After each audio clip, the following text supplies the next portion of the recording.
And away we go. Hello, and welcome to another edition of the Big 12 Mafia Show on the College Football Mafia Network. I'm your host, Nathan Bomber Brown. With me are my partners and co-hosts in crime. That would be Moen and the Wild Ute. How you guys doing tonight? Doing great. Living the freaking dream on Tuesday. Yep, I agree. Traffic in Salt Lake sucks. I know that. That's a constant now. But it's been a good Yeah, day it too. does. We welcome everybody for getting here through the weekend. Hope maybe some of you guys had a chance to watch the Big West Mafia show last night. They had a lot of fun, and Pickles and Becky did a really good job. I want to make sure everybody knows, the level of effort and the time that we put into these shows. We try to prepare some good stories and cover some things, but sometimes we miss stuff. And I want to make sure everybody knows that we invite your suggestions. We invite your story and article ideas. If you'll send those to us in Twitter, just send us DMs with those links. We'll look at them and quite possibly we'll use them in the show just because we go out and do research, find articles and fun things that we want to talk about on a particular day. That doesn't mean you guys can't contribute as well. So that's another way that you can contribute to the Mafia family is to start bringing in some content and show ideas. We really want to hear those. I want to thank everybody for being here Tuesday night. Make sure you subscribe on YouTube. Make sure you follow us all on Twitter. And last but not least, let's go ahead and make sure everybody is turn on their notifications. That's a really big deal. And I wanted to make sure everybody knows that those notifications are available. It's just a little bell in your profile on Twitter and also on YouTube. And that way you'll know when our stuff's up. So I think that's really cool, and we appreciate everybody that contributes. Let's see here. Right off the bat, I got something here that's green. It's not a new subscriber, but I am going to bring up the link. Rock and Rant, member for 4 Ooh. months and a contributor, says, Happy Jaden Rashada Tuesday. Billy Napier in Florida Day. Tyler, let's see, Barron to the U Day. Settlement sucks day for all that celebrate. I love that. Thank you so much, Rock. Mm. If we have some time later in the show and you're still around, I do want to talk Miami and Rashada. That's kind of where that story began. I know you've been tracking it ever since. So if we get some time and maybe an opening during the middle of the show or whatnot, and we want to dive into the Rashada stuff outside of more than just talking about the news piece, just stick around and I can send you a link and you can join us. Or actually, you have the link. You can just come in and we'll talk about it for a few minutes. Anyway, I want to make sure we got that content in there. Thank you very much, Rock. It's great to have you here. Lastly, I want to make sure everybody knows how to become a member of the Big 12 College Football Mafia Network family. Follow this video and these instructions, and you too can get access to member videos and other things I'll talk about on the other side. Want to become a member of the College Football Mafia family? Simply select the Join button from our homepage.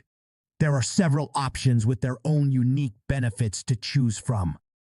You can also set yourself to auto-accept gifted membership by selecting the gift settings options as shown.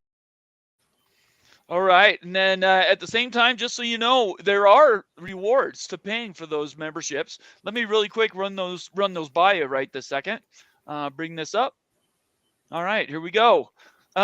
So we have obviously our regular shows, no subscription required necessarily, but we certainly would appreciate if you subscribe. But these are things that everybody has access to. Like right here's our live show that we're doing tonight. Here's Big West Mafias from last night, and those videos are there, and everybody has access to them. But you have to be a member to have access to some of these other videos, like.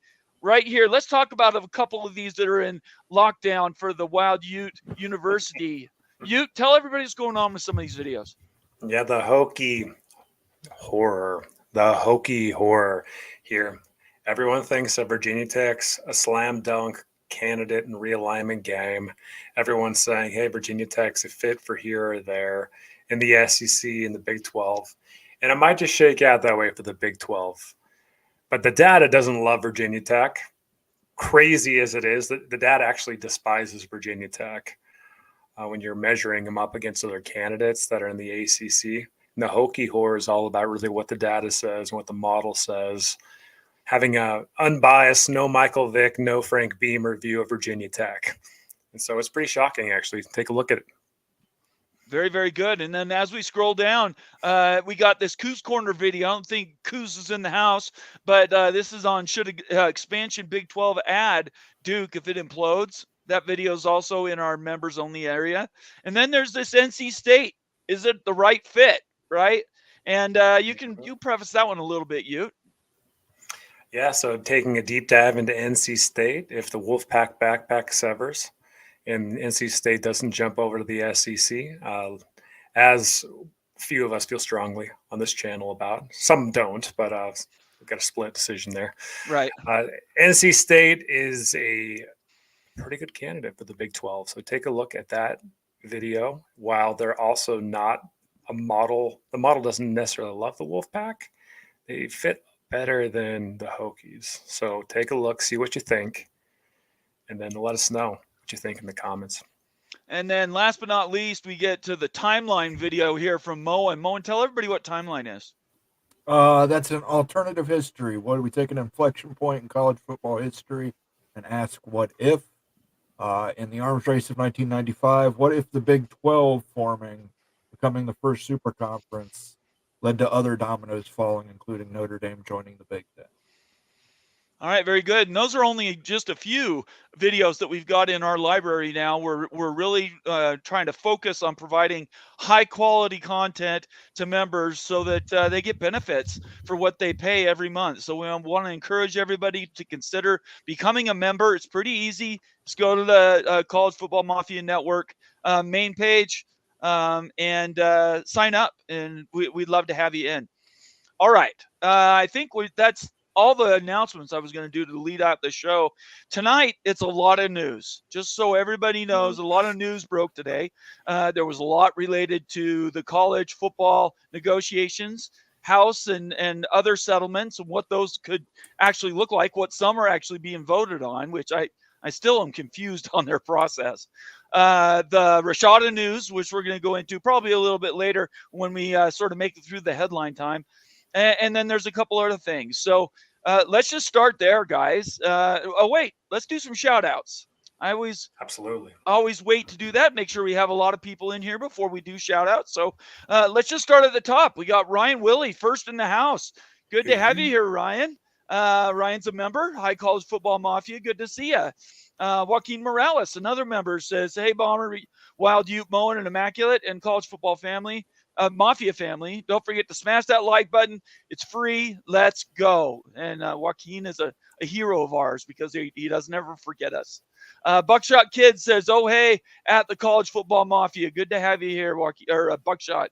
Timothy Green says, what's up, College Football Football Nation? David Hackett says, hello, Big 12 Mafia. Very eventful week. It's interesting. One of the news items is Big 12 related only, and that'll be a lot of fun to talk about. Let's see here. Dark Moon, good evening. Daniel Gygax, another member, says hi, everyone. And somebody back to the home base, as it were. Jan Hulk, good to see you here. Everybody, so you know Jan Hulk comes from Slovenia, a long way away in Central Eastern Europe, coming to watch us. We really appreciate Jan. Thank you for being here. It's great.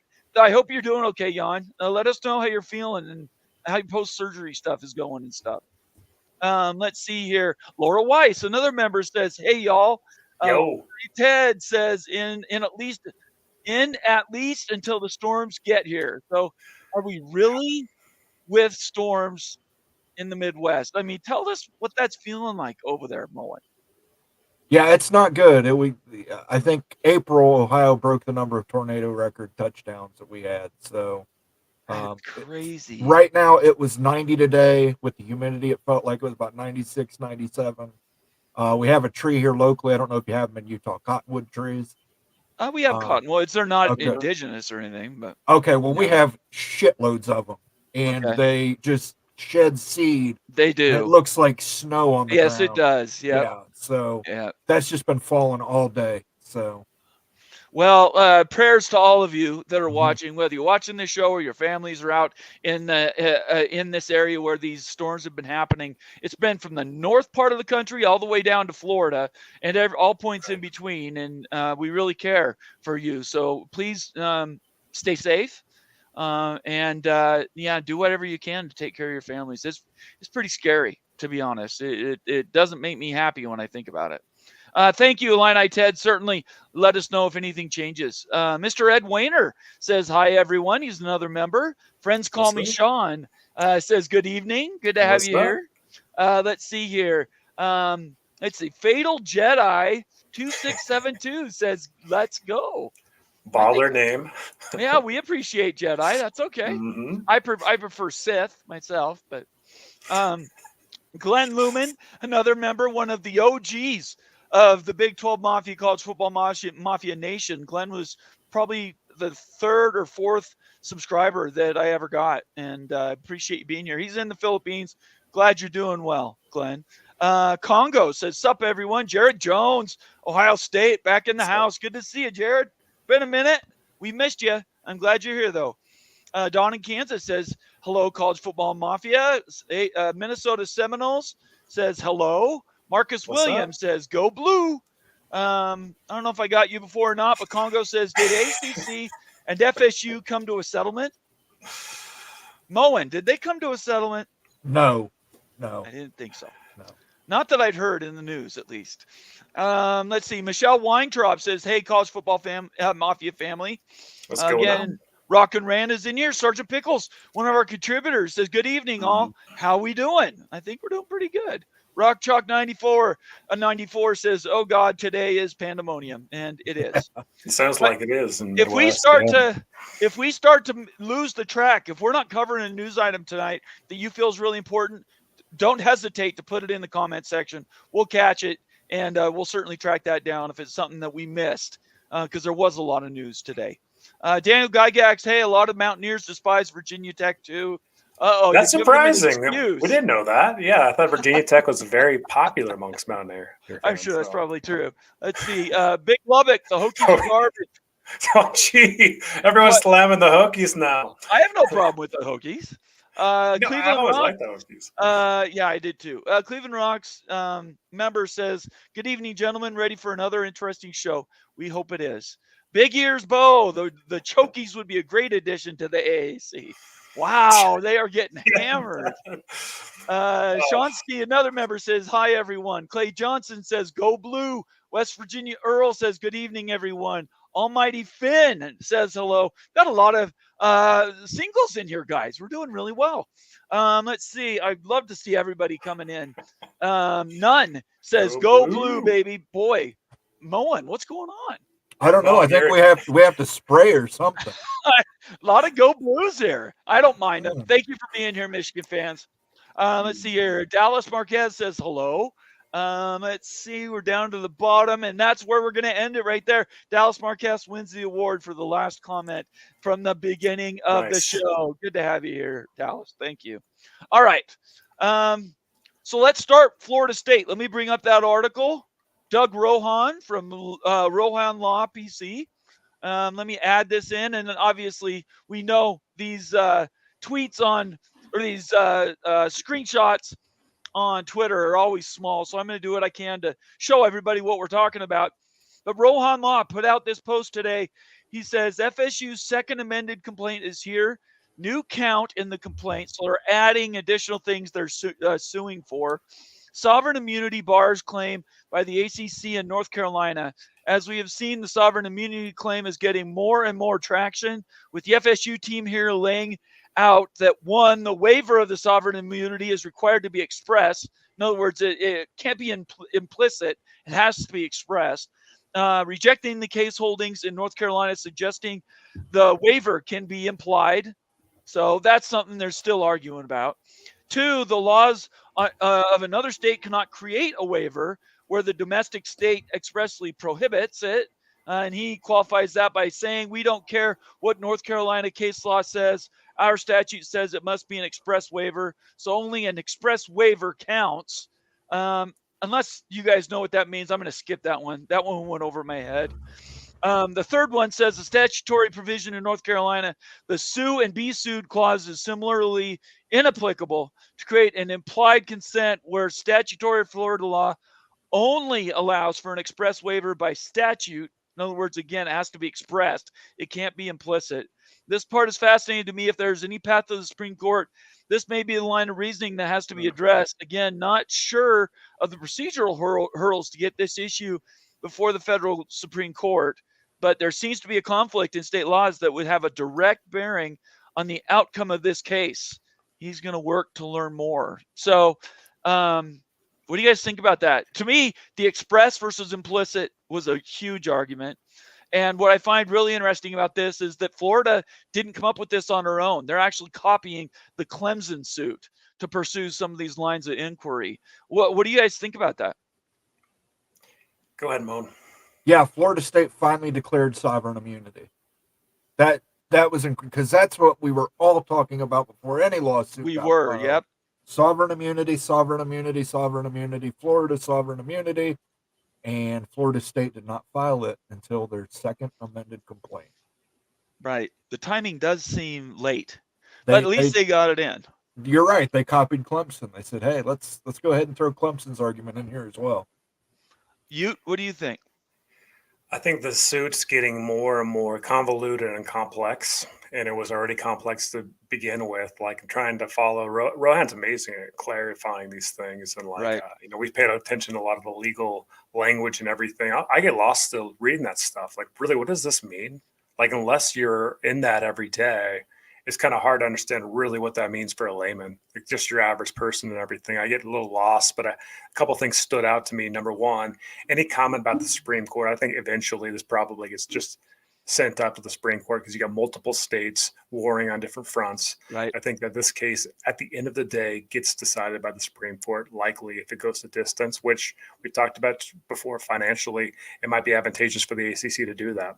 So that's really the big takeaway. And also sovereign immunity, really that in my words, what sovereign immunity means, we use that word a lot, but really my state, you can't mess and tell me what to do in my state. Right. Right. I'm in Florida. You're in North Carolina. Don't tell me what I can do with a state-funded institution in Florida. That's exactly what sovereign immunity is. And so like those are the big things. Like you see that all the time and everything, but like, hey, they're going to stick to their guns and try to keep everything in-house in Florida and not have this anywhere else, not have the case in North Carolina, not get decided in North Carolina. But ultimately, we're probably going to the Supreme Court, given like the multiple lawsuits on both fronts. But it's incredibly complicated, guys. Yeah. We got to admit that. Like there are like about 100 different things going on, and a lot of the legalese is hard to understand. Yeah, there's no doubt about what this says to me. And by the way, anytime I read one of Rohan's tweets, I feel a little smarter. Yeah. The idea that anybody thought that this was running to an express settlement, or the thought that the ACC, or for that matter, Florida State, wouldn't run this out to the end, is insane. They've put so much into this, and they continue to stack stuff on. They're really not in any rush to get to a court anytime soon without having some of these things resolved. They keep amending in place. They keep adding time. And tick tock, July 1st, SMU comes along. August 2nd, Cal, Stanford come along, and it becomes a lot bigger and more complex mess.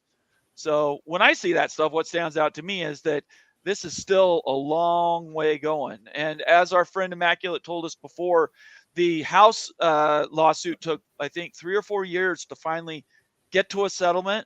This isn't even a year old, this Florida State one. So, sorry, I got an itchy eye. Let's see here. Let's get some comments about this. Let's run through some comments that people put in as we were reading that. Let's see here. Arnengad says, choice of law as agreed by FSU is North Carolina. I don't know what that means. Do you guys know what that means? Yeah, he's saying choice of law as agreed by Florida State is North Carolina. He's saying that the agreement that they signed with the ACC means choice of law would be North Carolina. North Carolina would be the proper venue. But that doesn't abrogate all their lawsuits in Florida, right? No. Okay. Yeah, just want to make sure we're saying the right things. Really quick, Clone in Ausland says, praying for my Iowa friends and relatives, taking stock right now. Stay safe, all. Again, we're going to say it probably a few times this show. Everybody, please stay safe. That's number one. Make sure you're getting your family all together, gather your pets, and we will be praying for you. Let's see here. Doc Gibbs. Good to see you here, Doc Gibbs. What's up, He Doc? says, fits ACC strategy to go forever, ... Let's. Let's So, go. Yeah, he's, that's what I think he's saying. Let's go. I think he baby. is. I think he is too. Now, obviously, Doc has a vested interest in this whole Sure. thing, and we definitely, your opinion matters, Doc. In a follow-up comment, tell us why you think what is going on here with this article and post I got from Doug, what that means to you, and all the stuff you care about. That'd be a good answer if you could answer that question. I'd love to bring it on. Arnengad says, just sharp-tongued lawyers trying to befuddle everyone. Yeah, that's absolutely true. Justin Lucas, good to see you here, Justin. Says, What's up, Justin? if this goes to SCOTUS, it won't be decided until like May or June 2026. SCOTUS takes forever. Yeah, I can remember that that coach in Washington that was arrested for praying. I think that took about 3 years to get to the Supreme Court. And that So was kind of on a ACC fast track. survival's 3 years then, right? Well, it would, You it just would have to keep be. it going, man. Yeah, it would have to be. Now, we haven't really spoken about that as a strategy. It is the strategy that the ACC's doing. They want to keep them around long enough that no matter what, it bakes in their valuation. So even if they leave, ESPN still keeps them relatively close. Could that be a strategy, you? Man, that's like, what do you really get out of that? Like, you get a few years of revenue, right? But Right. having Florida State and Clemson in conference for a few more years, you're not going to have to reset the revenue and restructure the contract. Right. ESPN's probably going to sign on and give a thumbs up to extend next year, next February. So, Okay. what's the downside of it? I'm not sure there's a lot of long-term upside, but like, there's not a lot of long-term downside either. Like, why not just try to milk a few more years of revenues from Florida State and Clemson? That's basically the strategy. Not a bad one either, because I mean, it's going to be worth millions per school, everything. So it's not like you're boosting another football program if those two are in conference, right? It's not like Stanford comes in and becomes a juggernaut and you're building that brand. That's not going to happen. So it's really just trying to retain what you have for a few more years. Yeah, I could see that. Moen, what do you think about that? You know, the Iowa saying is punting is winning. I think for the ACC, stalling is winning. Stalling is winning. So, and we haven't really talked about that as a strategy, but I think I can see that beginning to get formed, where they know they're going to lose eventually some deal, but it's going to take so long to get there that maybe by the time it actually happens, it doesn't matter anymore. I can see that strategy too, but that would mean Florida State would have to be complicit and let them string it on that long. Florida is not going to let them just sit there. They want to force something to happen. And they can get to the Supreme Court faster. There are methodologies to do that, but it has to get through the lower federal courts to do that. Anyways, that's a great. Do you think that Dabo not wanting anyone in the transfer portal has anything to do with this ACC situation? Is the ACC like handing money to Dabo to nuke the Clemson program to diminish the brand over the next 5 years? I don't know. That's funny though. Maybe that's the idea. I forgot to post the link to the Rohan article. We always give credit where credit's due. It's a fantastic tweet. Follow Doug Rohan on Twitter and dive in. He gets in more detail in that tweet as well. So I invite everybody to do that. Let's see here. Timothy Green says, very nice hat, Moen. Moen, who are we tonight? This is how I dress every day, guys. There we go. Love it. Doc Gibbs follows up, says, go to SCOTUS to resolve conflicts in state law. Yeah, we got that one down.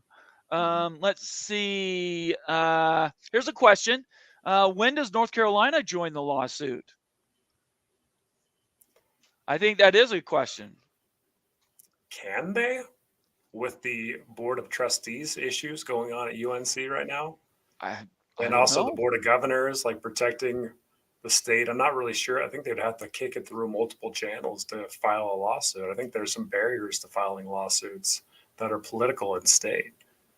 I just don't see that. I don't think we're going to see it anytime soon. based on those factors. Moen, what do you think? Wolfpack backpack. Hold on tight, Wolfpack. Hold on, baby. Tight. Hold on. It's going to be a fun ride. The Wolfpack, they're biting the back right now. They're holding on tight here. The Almighty Finn, another member, says that Justin Lucas, I believe FSU last season in the ACC is 26. I don't know what that means, but it was marked, so I read it. He believes Florida State's last season in the ACC will be 2026. Thank you. Okay. Thank you for clearing that up. Almighty Finn, 2026 looks, maybe that is, I can see that happening. Dan Miter says, wow, I think that area has the most to offer in the state. He's answering somebody there. Took that one out of context. I'll forget it. Tony Lawson says, where's Greenfield, Iowa? Fox Weather says severe damage there. Hopefully none of you are in Greenville, Iowa. This is a smart comment from an Illini Ted. He says, ACC wins by stalling. Unfortunately, FSU, Clemson, and any others with options fall farther behind the money the longer this goes. That's exactly right, Ted. You've got it exactly right. The ACC doesn't win necessarily because most of us believe that they're going to lose eventually, either the lawsuit or they'll be on the backside of a settlement when it comes to getting rid of these schools leaving the conference. But that doesn't mean however long they string it out, they don't win in the short term. Yeah, and anything else you guys want to add to that? Stalling is winning. All right, there we go. All right, let's move on to our next case. Okay, so news happened in the Big 12 today that nobody else did. The Big 12 was first to the gate on a news item tonight.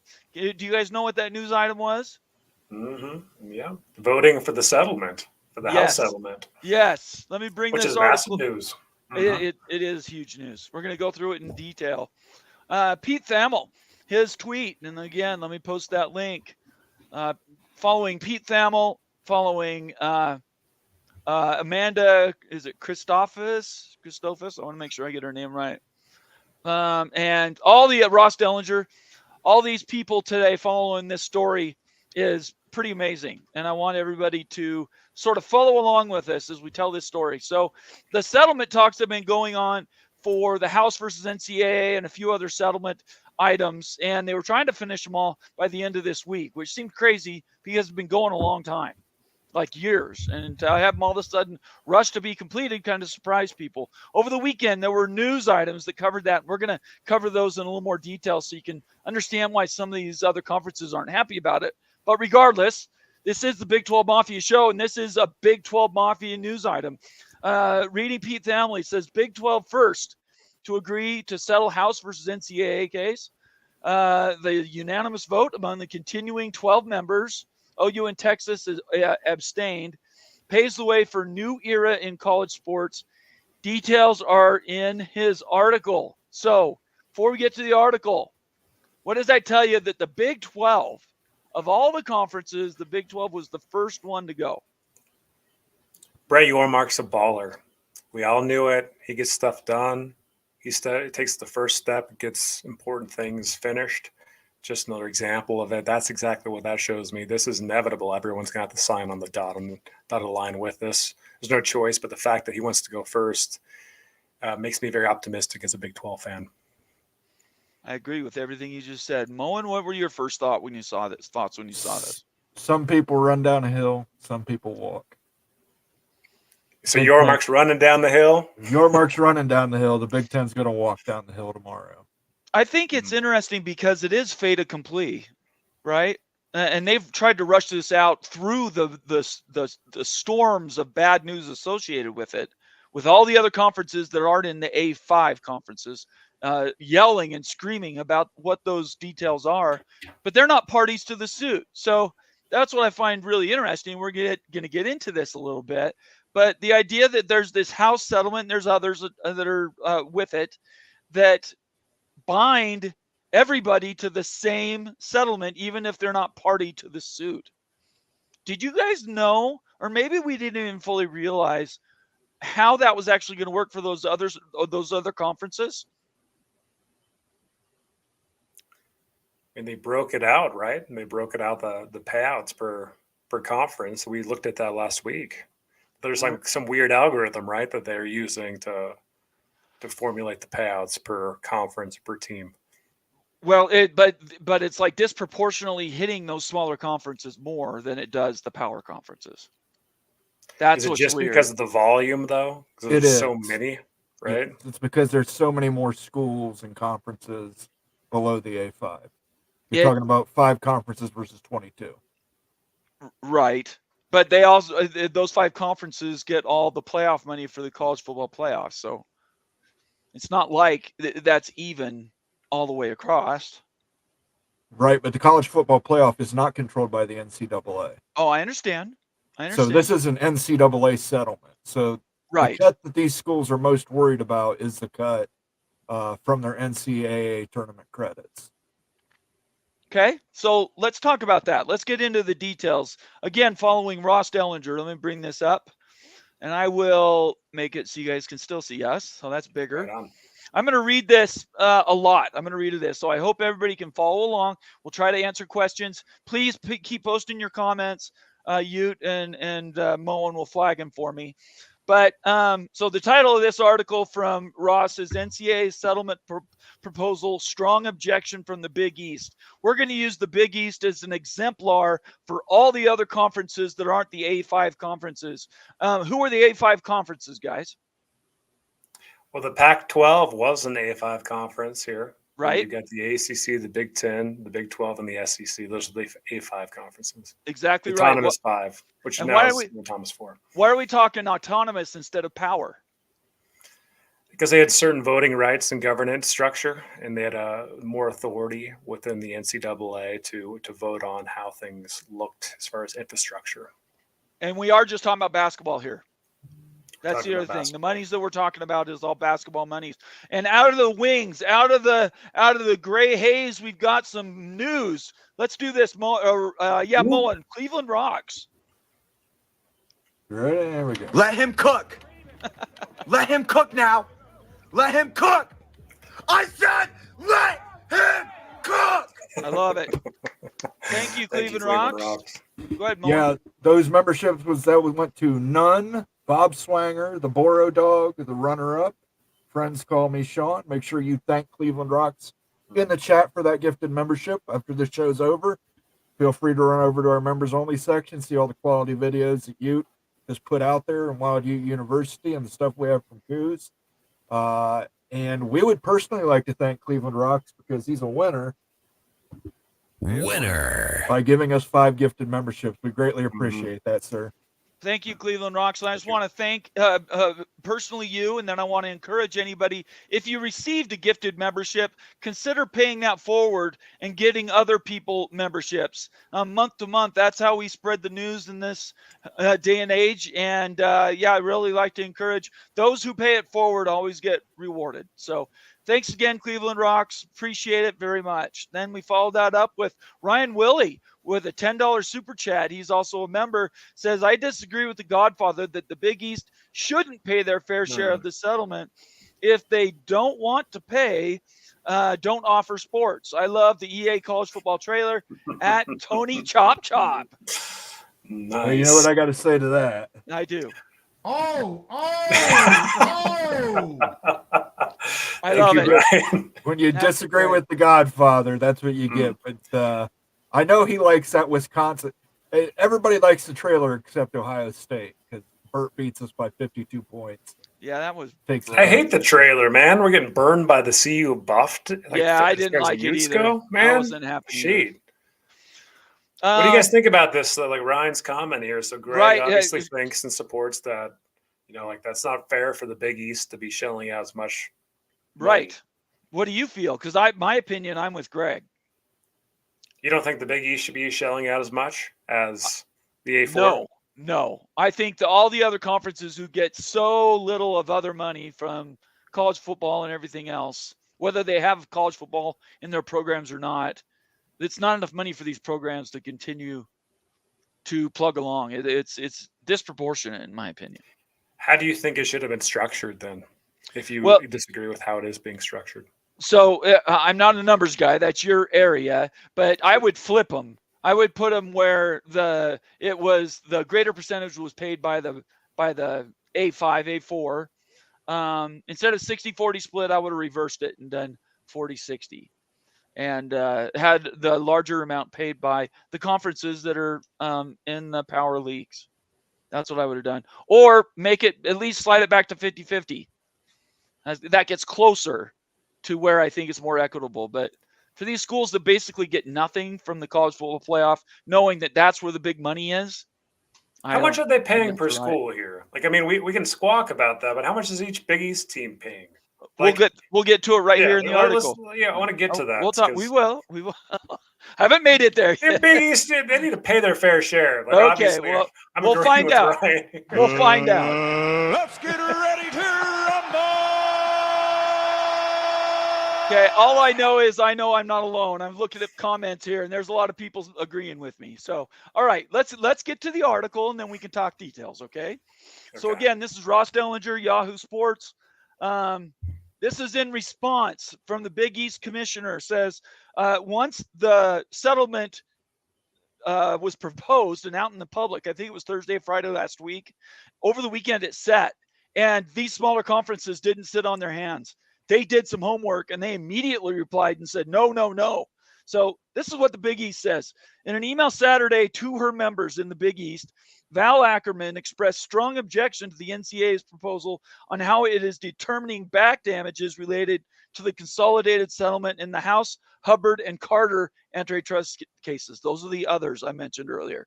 And she is seeking ways to alter the plan that the NCAA and A5 is orchestrated. The settlement in its final stages right now, the settlement that the Big 12 just voted on because nothing changed, it says consists of three main concepts. Back damages owed to former athletes, $2.77 billion. That's that's where this all started, was to get benefits for the players that are no longer in the system, right? Sure, this is from the O'Bannon case, right? In 2014, 10 years of back taxes to players, right? Excellent. That's exactly right. Number two is revenue sharing for current and future athletes, upward of $22 million annually per school. Okay, that's pretty straightforward. And an overhaul of a variety of NCAA elements, including scholarship and roster limits, governance structure, and enforcement arm. And when you go to that, and we don't have time to go through all of these, but it's pretty intense, all the back stuff that was in here. So what I'm going to do is I'm going to take this link, I'm going to post it. You guys can track that down, read it after the show. Just know that that piece is not insignificant. Okay. Let me get back to where I was. All right. Over a 10-year payback period, let's see, payback, make sure I get that right. The NCAA is responsible for paying 40% of the $2.77 billion, the other 60% coming from a reduction in school distributions. Tell everybody, Bowen, what that means. That means the NCAA tournament. That's 100% what that is. Yep, exactly right. Let's see here. To determine how much each of the 32 Division I conferences contribute, here you go, Ute. Here's the formula. The association created a formula based on the amount of distribution that a league earned over a 9-year period starting in 2016. According to separate document shared with commissioners, most of the distribution that the NCAA divides among leagues, more than $700 million annually, is derived from revenues in the NCAA men's basketball tournament. Under the formula, the Big East would be responsible for about $5 to $7 million annually, or as much as $70 million over the next decade, a figure that works out to $600,000 or $700,000 per school. Please, God, are you serious? Like, we're squawking about that, guys? Like $600,000 or $700,000 per school? Let's get through it. Let's get through it. Okay, we'll get through it. Based on the numbers, we have reviewed the liability of the 22 non-FBS conferences under the proposed formula appears disproportionately high, particularly because the primary beneficiaries of the NIL back pay amounts are expected to be the FBS football players. That's why they're upset, because the money, a majority of it's going to go for football. So, yeah. Okay. Fine, but okay.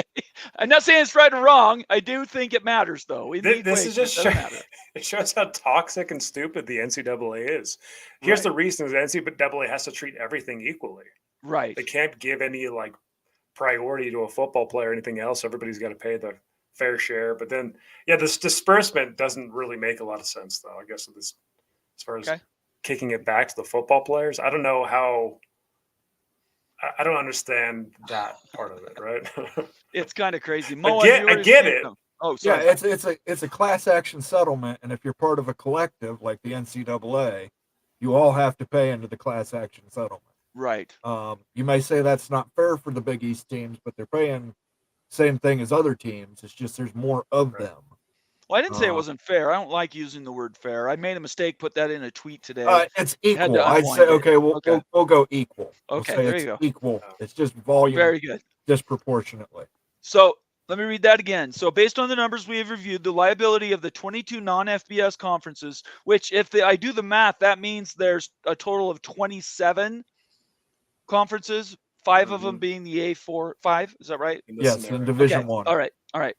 For basketball, just talking about basketball, are expected for FBS football players. I have voiced the Big East strong objections to the proposed damages framework through the recent emails to Charlie Baker, who I bet his emails are all going to an empty mailbox right now, and his counsel, and through comments during commissioner calls over the past 2 weeks.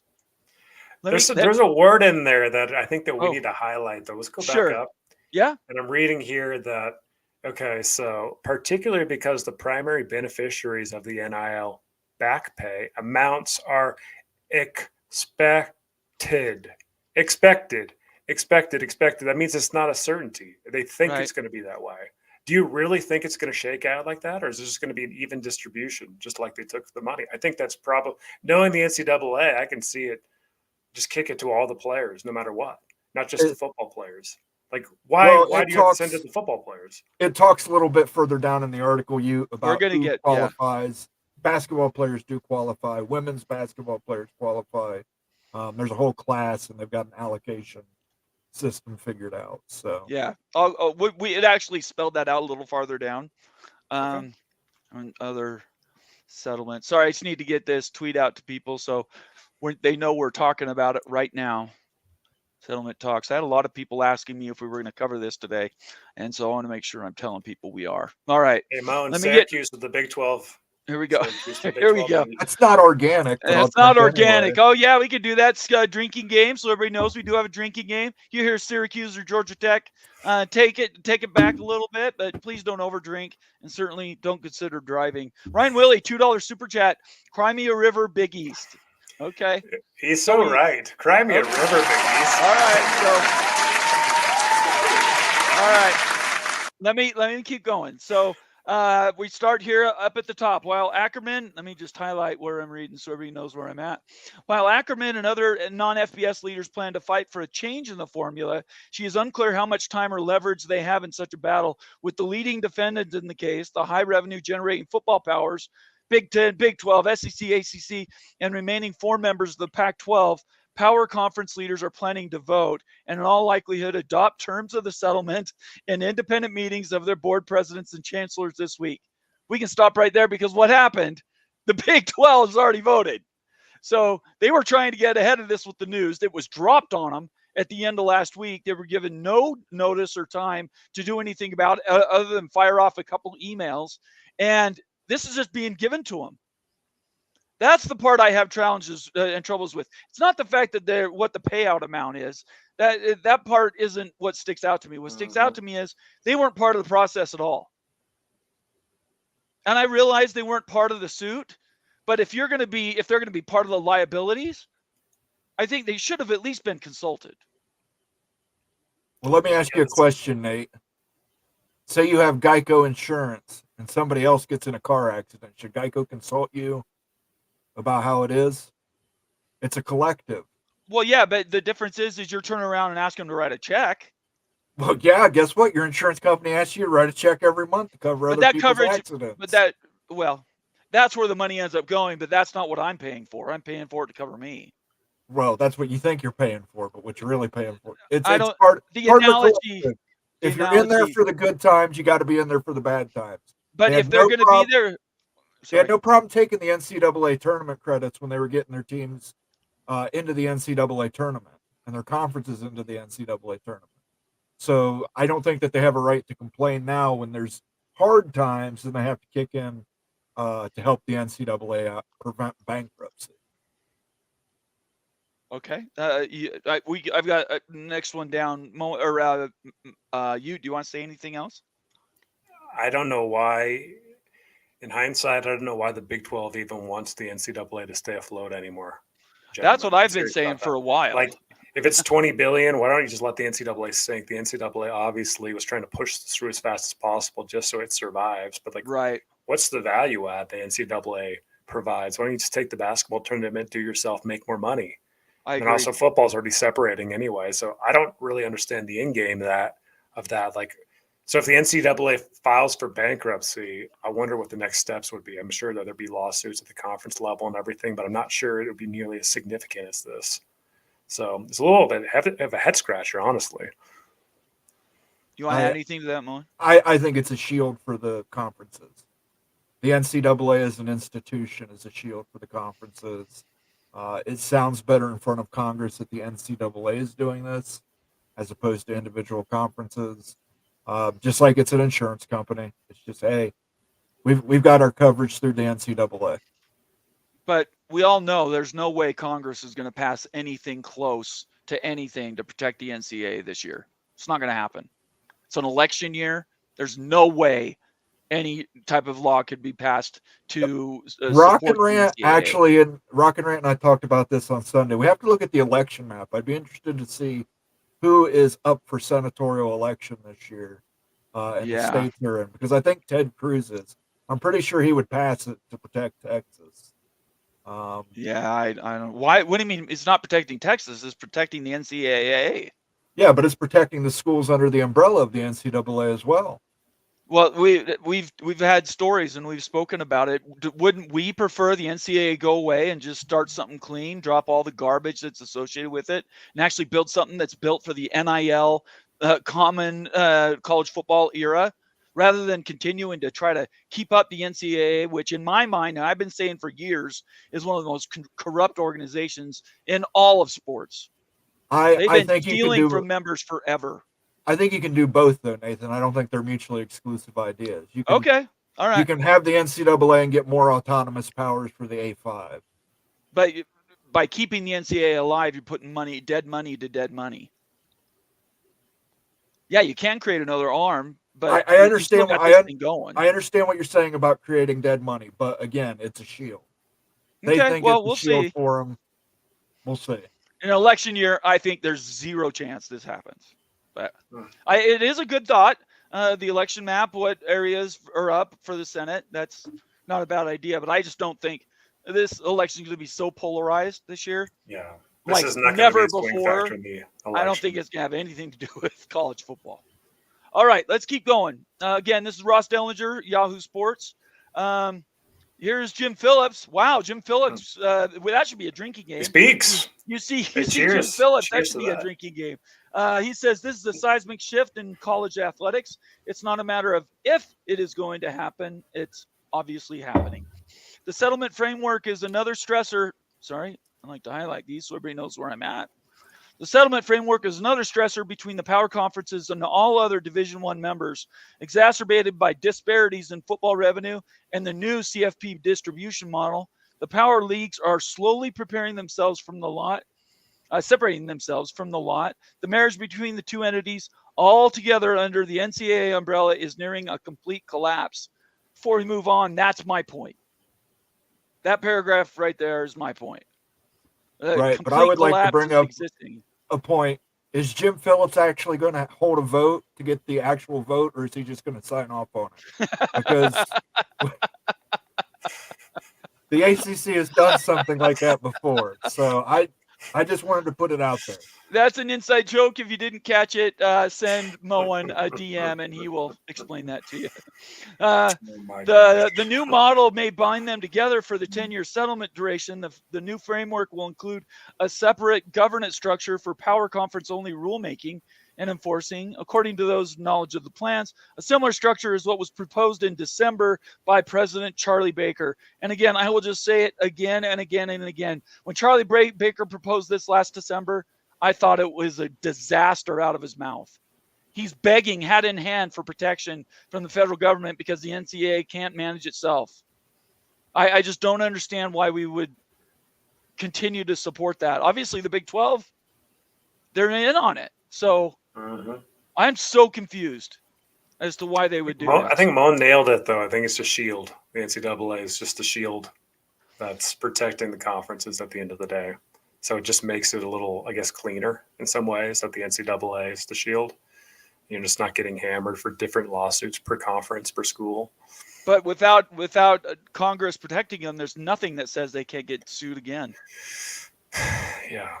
The antitrust stuff is not in place. So they could have this settlement, everybody agrees to it, we're down the road, and your son could start playing football in 5 years, break his legs and we're right back where we started. Without a shield, none of this means anything. The new model expected to be implemented in fall of 2025 will permit schools to directly compensate players for their name, image, and likeness. That's the NIL.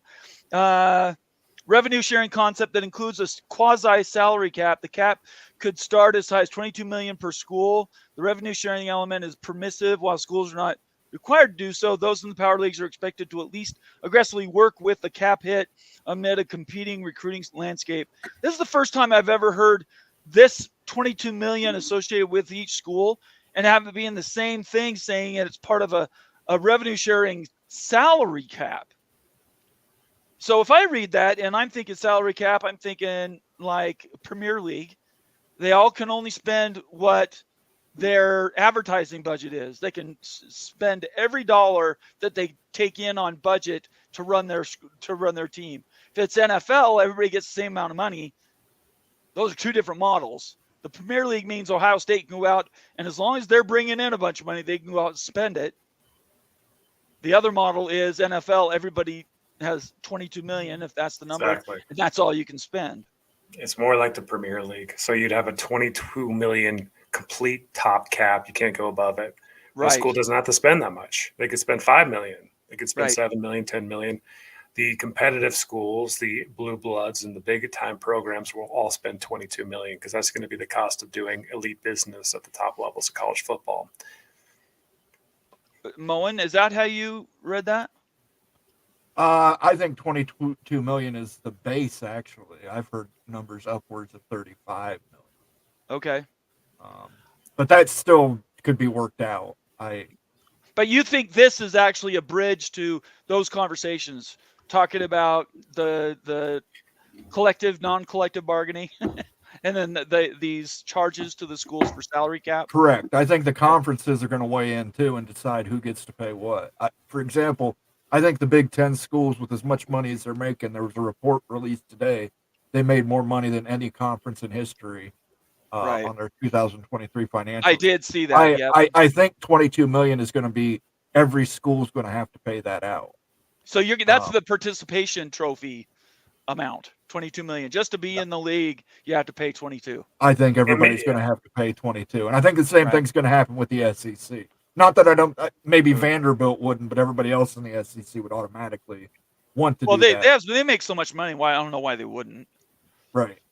Make it a conference requirement. So your conference needs to spend a minimum amount. But if it's a conference requirement now, that still is disproportionate. I would prefer, as a BYU fan, if we want to stay in this big time football, there should be a minimum amount, and I want my school to be held to that amount.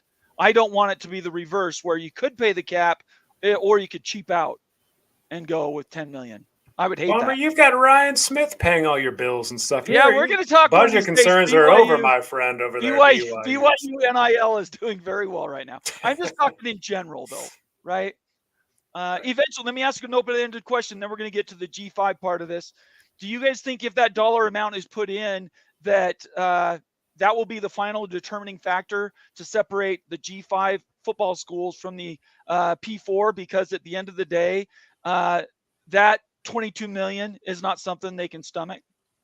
You think that's going to be the final crack. If they're forced to spend 22 million minimum, it would Right. be a backbreaker. I don't believe that's going to be the case. I think that's going Okay. to be dictated probably as a guideline at the conference level again. Okay. But the G5 schools can pay whatever they want, whether that be $1, whether it be $1 million, $5 million, $10 million. They just can't go above that threshold. They wouldn't do it anyway unless you're SMU. SMU Right. might do it Right. because of the money they can bring to the table. But yeah, I think that they'll still be in play and stuff as long as it's not a minimum requirement. Okay. Yeah. Moen, do you agree with that? Could you imagine Memphis with a $22 million salary cap with that FedEx money? Maybe. Right. There's Maybe. some G5 schools that could. They've got big bank donors. They It's could, true. They do. They Yeah. could pull that off. So it's going to be interesting to see. I don't think it's going to be a formal, if you don't do this, you're not in. But I do think that there's going to be a level of participation that says, if you're not, don't have the same minimum liabilities that I do, I'm probably not going to play any football games with you. That would be my guess, because you're not going to make as much money. So anyway, let's get to the bottom of this, and then we're going to get to comments and questions. So I hope you guys have been marking some good comments, because I'm loading up, and I want this to be a two-way street for conversation, everybody. So get ready to tell me why I'm wrong. To end this article, in the group of 5 conferences and the non-FBS leagues, FBS leagues, sharing revenue is more difficult. At that level, athletic departments do not normally turn a profit, rely heavily on university and state funding, and often struggle in this NIL era to offer athletes much in third-party benefits. The average G5 is believed to have on hand around 1 million compared to the 5 to 15 million in the power conferences. Or higher, we know. At the non-FBS leagues, the numbers are believed to be far lower than even those in the G5, and that would be maybe somebody like St. Mary's versus, you say Vanderbilt or even BYU. The differences are going to be huge in those amounts. For those conferences such as the Big East, the back damages loom as a significant expense compared to their athletic budget because the NCAA's formula is calculated on basketball-related distribution and not total athletic budget. The Big East is at a financial disadvantage. Last but not least, its success in basketball is actually a hindrance. The league routinely earns more in distribution than even some power conference leagues, but its athletic budgets without FBS football programs are so significantly lower than the power or G5 conferences. If you're not playing football, you're not making money. Yeah. Well, they're making more money from the NCAA than some of these A5 schools are. So They are as a conference, but they're still not making enough for their total budget because they don't have any football income. Sure, but they're still making more money. So I think, again, this victim mentality that they're trying to put out there is, I think it's a load of hooey. I don't have the link to that article. You mentioned it when you came in. If you can find it, I don't. Yeah, just tell me where it is, and I'm happy to track it down. All right, let's get to some comments. I hope everybody's loaded up. I know that I saw a lot of comments going fast and furious while I was doing that. So hopefully people get involved and make this part of the show. Just so we know, if you're new to the channel, make sure you're following us all on Twitter. Make sure you subscribe on YouTube. Give us a thumbs up. It's simple. Just hit the little thumb under the video picture, and that really helps us out on the YouTube analytics. And then, of course, make sure you turn on your notifications both on YouTube and on Twitter. That way you know when our stuff is going. Let's see here. Replica member says, even though the Big East doesn't have football programs right now, they were still complicit in enforcing following anti-NIL rules, so they shouldn't be allowed to cry poor. I think that's a brilliant statement. What do you think about that, Moen? That was legitness. Yeah, it was. He's right on. I mean, he's right on. They were complicit in it.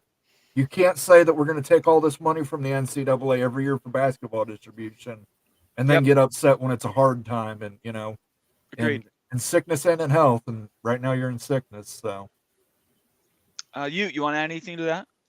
I agree 100%. Pay your fair share. You know, what's interesting, there's a flip side to this. Washington State and Oregon State don't have to pay the A5 share. They have to pay like they're in. I thought they were paying the G5 Pac-12 league. in the Pac-12. Nope. The Pac-12's paying. No, together. the money because they're in a new outside of the conference completely, it actually factors down to where they're going to be in this next year. So if you moved up, you're penalized. If for some reason you're not up there anymore, you go down. You actually Right. get ahead a little bit. But which option do you think Oregon State and Washington State I'm would just rather saying, have right of course. now? Yeah. I wasn't saying it was a good thing. Definitely not. Not a good thing, but it, little rain in there a little bit. Marcus Williams says Title IX is going to be really tested. There's no Caitlin Clark or Angel Reese to artificially inflate women's basketball. I see cuts coming. We haven't done that show yet. It's coming sometime in the future. We need to talk about schools that may be cutting some of these sports, right? It's going to be a lot of sports that are cut from this. You just look at just how small some of the athletic budgets are for some of these schools, and like you can't afford much at all to haircut anything else. They're operating at bare minimum. Some are operating at losses already. So even if you're paying $500,000 or $600,000 out, it just breaks your back a little bit, and that just affects how much scholarship yield you can give. And so it's going to impact sports. All non-revenue based sports outside of the P2 could be at risk of being impacted. Yeah, I completely agree. Absolutely. Thank you, Marcus, for your comment. Really appreciate it. Let's see here. TF Williams says, I think those Title IX issues will have to face real-world budget issues, which haven't been realistically dealt with since it was introduced. That follows up with what Marcus just said. Title IX is hanging out there. It's looming in the background. And nobody said that's even close to being settled. I don't even think that conversation started yet. So thank you, TF. Appreciate it.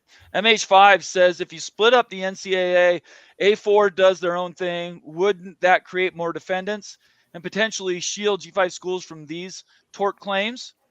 Moen? Again, this is a shield. The NCAA is acting as a shield for them. It's a front for the mafia. That's what you want to put it. It's a front for the mafia where all the money comes in and it comes in dirty and it goes out clean. You want to add anything to that? Yeah, I agree. It's the front for the mafia. All right, let's just keep her going then. I love these comments. We're going to bust through these things. By the way, if you want your comment to be read guaranteed, it's going to have to be a super chat. We've got well over 400, 500 comments right now. We're going to try to filter the ones we can. We do prefer or defer to member comments, but we read all super chats immediately, at least at the very next break when we get them. Let's see here. We're going to drop that one. Let's go to Jason Spangler. Jason Spangler says, good to see you, Jason, by the way. I'm still waiting for anyone to explain to me how any of this works with Title IX as law. Just doesn't work. Wow, 3 people now are talking Title IX. It's bubbling up, guys. Yeah, I think Jason started this conversation. Did he? Okay. All right. Well, so that's good job, Jason. We appreciate it. Those are great comments. I appreciate them a lot. I'm working backwards through the comments. So okay. Daniel Gygax, another member, says Joe Manchin has talked about the Senate NIL bill. That's nice. Sleepy Joe has talked about it. I'll buy somebody something if they get something passed this year. I would be shocked if something passes. Ooh. Devil Frog, D.O. Whoa. Let's go back. That's a bet. Now okay. You threw it out there. Okay. What are you going to do? I said last week I would wear the Donald Duck hat if Oregon beats Ohio State. What are you going to do if Congress passes and gives them antitrust exemption?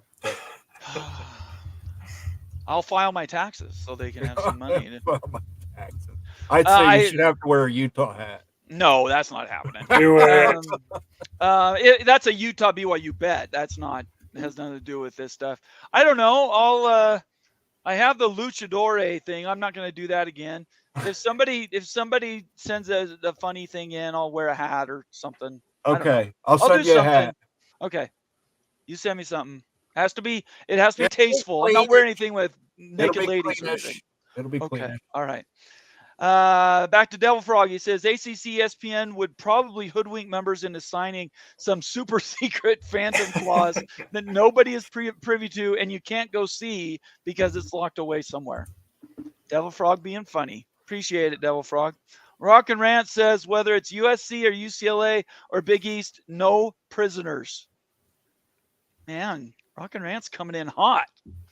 By the way, if you're still watching, everyone pay their fair share. Come on, quit squawking. Pay your fair share. It's $500,000, Big East. Come on, like didn't Villanova just win the title? I mean, UConn just won the dang title this last year. These guys make money. Okay, I'm not passionate about it, so whatever. Rock and Rant, if you want to join the show to talk Rashada for a few minutes, we're probably not going to get to it on our own. I think we already basically said what happened. But if you're out there, just join the show and we'll bring you on and we'll talk Rashada for a little bit. And those lawsuits, he's suing Florida State, right? He's suing Florida State for $13.6 million. He's suing Florida. Which is ridiculous. It's so stupid. Mm-hmm. Illini Ted says they screwed over the ACC again by using NCAA tournament appearances on the basis for the proposed 60% payout. Does he mean that's because the ACC hasn't had a lot of teams in? Is that what he's talking about? I'm not sure, Illini Ted. You might have to flesh that out a little more for me. Yeah, maybe put it in a note and send it over because I honestly don't know what that means, Ted. But I want to know. So, hey guys, we'll get back to comments and everything, but let's pull up an article. Yeah, I just brought it up. I was just bringing it up. Do you know where it's at? Yeah, absolutely. So this is another article. Yahoo Sports, Ross Dellinger speaking about the House case. Obviously, that's the topic of the night. It's so significant. So if you scroll down on this article, it's about halfway through, and it starts with a paragraph of 3 sources with direct knowledge of the settlement. Let's see. 3 sources with direct knowledge of the settlement. That's something. There we go, right here. There we go. Read that paragraph right there, Bummer. All right, let me highlight it so everybody has it. Here's the link, by the way. Always give credit where credit's due. There's the link, everybody. You can check it out on your own time. All right. 3 sources with direct knowledge of the settlement believe total number of plaintiffs in the case to be between 10,000 and 15,000 plaintiffs. We're talking about students, right? We're talking about student athletes since 2014, since the O'Bannon case was ruled for NIL till today. Essentially, all those athletes, those student athletes, if everyone got an equal cut of the settlement money, this is how much it would be. Okay. All right. If 15,000 plaintiffs received equal shares, the average payment per athlete is $180,000 over 10 years. So that means it's over 10. You take away a 0, 18,000 a year. 18,000 a year for 10 years. For 10 straight years. Over 10 years, or maybe they just pay out that out up front. Like, I don't know exactly how that would look like. It'd probably be staggering. But like, guys, I mean, like compared to where we were into now with these athletes making so much money and like the back pay and everything else, I put together something. Okay. Oops. So let's just say that the settlement money was paid out immediately. And at $180,000 per student athlete, if it shook out like that, it's likely not going to, because it's going to be concentrated with the football players, as we've talked about. Okay. But hey, say that everyone got $180,000, right? So let's play a game. Let's do it in a little exploration here, okay? All right, so let's play a game here on what can you buy for $180,000, guys? What can you buy for $180,000? What do you think you guys can buy for $180,000? Not a house. You can buy a Hummer. You can buy a tricked out Ford truck. Let's first hear maybe these athletes, these student athletes that were college players before. You know, in some places you can actually buy a private island for $180,000. I'm not sure where that's at, but okay. Not any place good. Not any place I've ever heard of. How about a classic car if it paid out $180,000? Yep. I'd buy a GTO or a Boss. Absolutely, right. 69. So, yep. How about a racehorse? Have you guys ever wanted to own a racehorse before? When I was 5. Yeah, one a quarter. Not in Just a long couple time. more here. Yeah. All right. So, hey, this is my favorite. I think that if I had $180,000 and was settled, then I think I would buy this Honus Wagner card right here. This is a T206, 180,000 sold at auction right there. Man, that would be sweet too. So, just a couple more of these things. A national championship ring and Moan for you. Top left, the Ohio State Buckeyes national championship ring most recently. And guys, if I were a coach in college football and I was somehow given $180,000, like might go to some of these student athletes, the number one thing I think that you would want to buy or afford is this: 3+ Connor Stallions for your coaching staff. That is awesome, dude. Well done. I love it. Wow. Because Connor Stallions is $55,000 salary, right? Like Yeah. 3+ of them, It right? was. It's true. Anyway, Yeah, I don't know. just I think for that's fun, pretty y'all. rough. 180,000 is not a lot, and the point is it won't be paid out all at once. It's gonna be paid out over years, and the amount is going to be much, much less than that. The players that are currently taking in on IL right now, though, certainly are going to be making more money than any old payouts would cover. Mo, do we have some breaking news? Breaking news. What is it? The ACC has agreed to the settlement. Okay, so we're 2 down. I find it does not say. Well, it does not clarify whether Jim Phillips actually took a vote or not. Okay, all right, because I would question that myself. His veracity on the subject does not. Let me bring that up so everybody can see it. Add to stage. Thank you, Moen, for this breaking. We need a breaking news sounder, Moen. Got to have a breaking news sounder. How about this? Oh my goodness. All right, Georgia Tech and Syracuse. Let's work on that breaking news. Breaking news. Can we get something like dun dun dun dun? And thanks for Laura Weiss in chat is the one who pointed it out to me. Okay. All right. Very good. Thank you, Laura. Thank you, Laura, for the news. Breaking news. Appreciate it. This is Pete Thamel. I posted the link to the article, so everybody has that. Or post, sorry. The ACC presidents and chancellors have voted to accept the antitrust settlements, including House versus NCAA. They joined the Big 12 as the second conference to accept the settlement. I do not think it's remarkable that the Big 12 and the ACC did it first. I don't think there's anything to that. Do you guys disagree? Wait, why? I just don't think it matters who went first, who goes second, who goes third, who goes fourth. It seems like the ACC and the Big 12 are looking to agree to anything quickly to stay in the game. That's my perception of it. Moen, your third party, what do you think? Again, I think some people run down a hill, other people just walk. Right. Very good. Okay. Let's see. Is he still here? If you're still here, Rock and Rant, join us. You have the link. I want to talk Rashada, but I want to do it with somebody who's an expert in the topic. Daniel Gygax, long time ago, corrected me. He says, Ballmer, it's 32 total NCAA Division I basketball conferences. I didn't know that. Honestly, I didn't even know what the number was before they started talking settlement stuff. Did you guys? Yeah, I have no idea. I didn't know. Okay. Yeah, I was using the example like the Patriot League or the Missouri Valley Conference. Those are the ones I thought about when I was considering it. Anyway. All right, let's see here. Another comment on Line Ted says, how much of the settlement cost will UCLA have to pay for Cal?